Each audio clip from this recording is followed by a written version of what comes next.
Waduh, panas banget nih kawasan ASEAN. Presiden Prabowo, yang kita tahu punya latar belakang militer sebagai Jenderal Kopassus, dikabarkan mulai ambil ancang-ancang buat langkah yang lebih tegas soal Myanmar. Kenapa? Karena situasinya makin gak jelas. Ada WNI yang terjebak, kekerasan sipil makin brutal, dan diplomasi yang katanya jalan. Tapi, ya bisa dibilang kayak nabrak tembok. Bahkan beredar kabar, kalau semua usaha damai gagal, Indonesia bisa aja ngirim satuan elit ke sana. Ngeri-ngeri sedap sih. Tapi apakah ini solusi? Atau malah bikin ASEAN makin panas? Kita mundur dulu ke awal. Myanmar sejak kudeta militer tahun 2021 udah kayak zona konflik abadi. Junta militer yang ambil alih kekuasaan dari pemerintah sipil langsung bikin negara itu terjun bebas ke krisis. Protes besar-besaran, penangkapan aktivis, bahkan kekerasan brutal di jalanan jadi makanan sehari-hari. Ribuan orang sipil jadi korban. Dan di tengah situasi kacau itu, banyak WNI ikut terdampak, baik pelajar, pekerja migran, maupun staf diplomatik. Indonesia sebagai tetangga sekaligus bagian penting ASEAN sebenarnya udah cukup aktif loh, bantu cari solusi damai. Dari mediasi, kunjungan utusan khusus, sampai dorong gencatan senjata. Tapi ya gitu, hasilnya minim. Junta tetap ngeyel. Mereka nggak anggap suara ASEAN penting. Bahkan baru-baru ini, kabarnya ada WNIs yang ditahan karena dianggap berhubungan dengan kelompok oposisi. Ini langsung bikin pemerintah RI makin geram. Situasi ini bikin posisi Indonesia serba salah. Di satu sisi, kita punya tanggung jawab moral dan politik untuk bantu krisis Myanmar.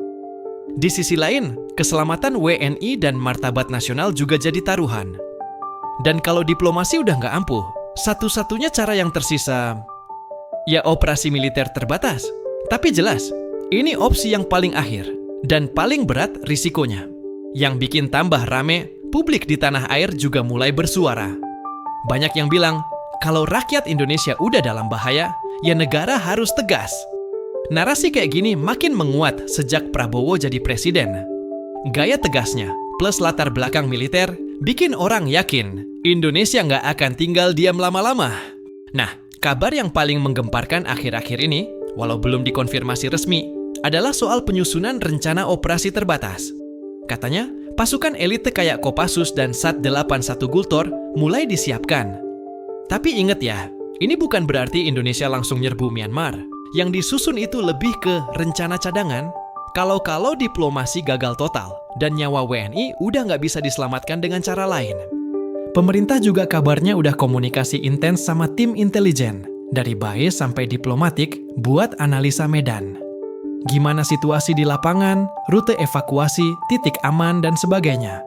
Bahkan, ada informasi bahwa kapal militer Indonesia mulai standby di perairan internasional. Artinya, semua udah dalam posisi siaga. Tapi, tetap, ini belum eksekusi. Baru siapkan skenario. Di sisi lain, respons dunia internasional mulai muncul. Banyak negara memperhatikan langkah Indonesia. Ada yang dukung, ada yang ngeri juga. Karena kalau satu negara ASEAN mulai gerak militer, itu bisa jadi efek domino. Negara lain mungkin ikut-ikutan, atau bahkan konflik bisa meluas. Dan itu bahaya buat stabilitas kawasan. Yang menarik juga, DPR malah ngasih dukungan politik terhadap rencana darurat ini. Mereka bilang, kadang dalam diplomasi, kamu perlu punya tongkat besar supaya lawanmu mau duduk bareng. Dalam hal ini, Kopassus adalah tongkat besar itu. Jadi, walau masih dalam tahap persiapan, langkah ini bisa ningkatin posisi tawar Indonesia di meja perundingan. Secara geopolitik, posisi Indonesia unik. Kita bukan negara agresor, tapi kita juga nggak bisa terus diam saat krisis di negara tetangga makin brutal. Dalam sejarah ASEAN, prinsip non-intervensi itu sakral banget. Tapi sekarang, makin banyak yang mulai mempertanyakan. Kalau prinsip itu malah bikin kita nggak bisa nyelamatin rakyat, apa masih relevan? Kalau Indonesia benar-benar ambil tindakan militer, meski terbatas, itu bisa jadi babak baru dalam hubungan antar negara ASEAN. Bisa bikin ASEAN terlihat lebih tegas, tapi juga bisa bikin renggang.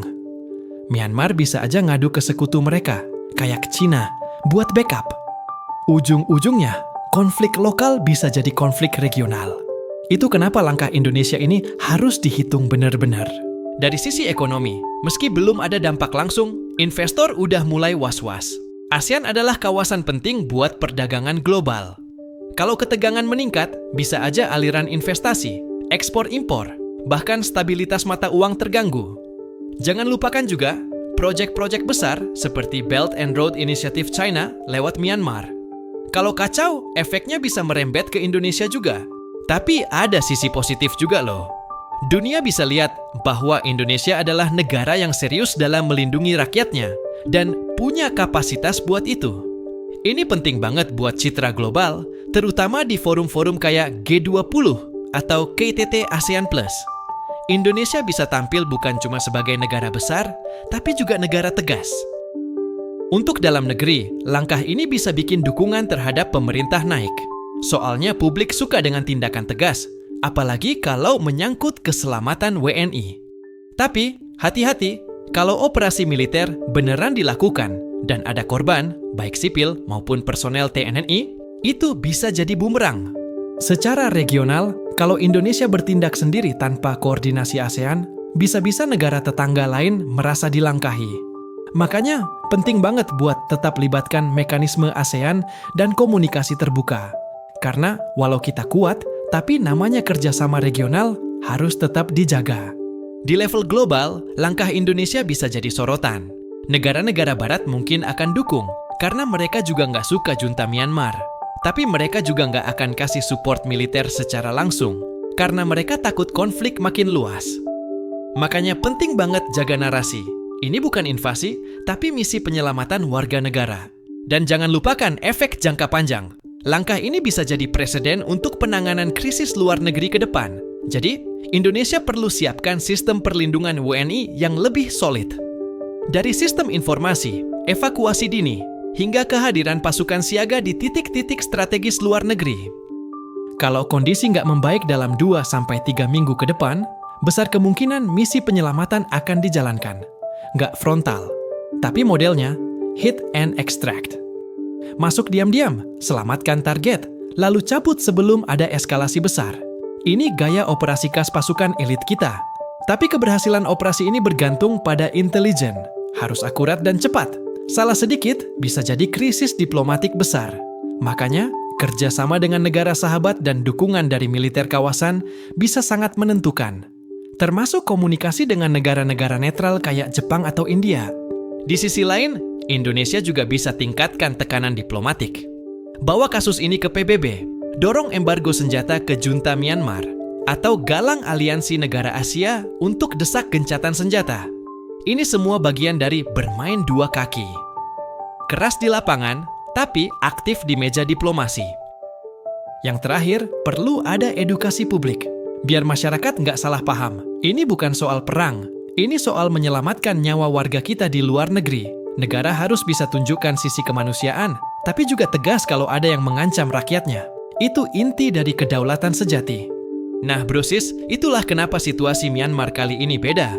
Bukan sekadar konflik negara orang, tapi juga soal bagaimana Indonesia bersikap sebagai bangsa besar. Apakah kita akan diam atau bertindak demi rakyat kita?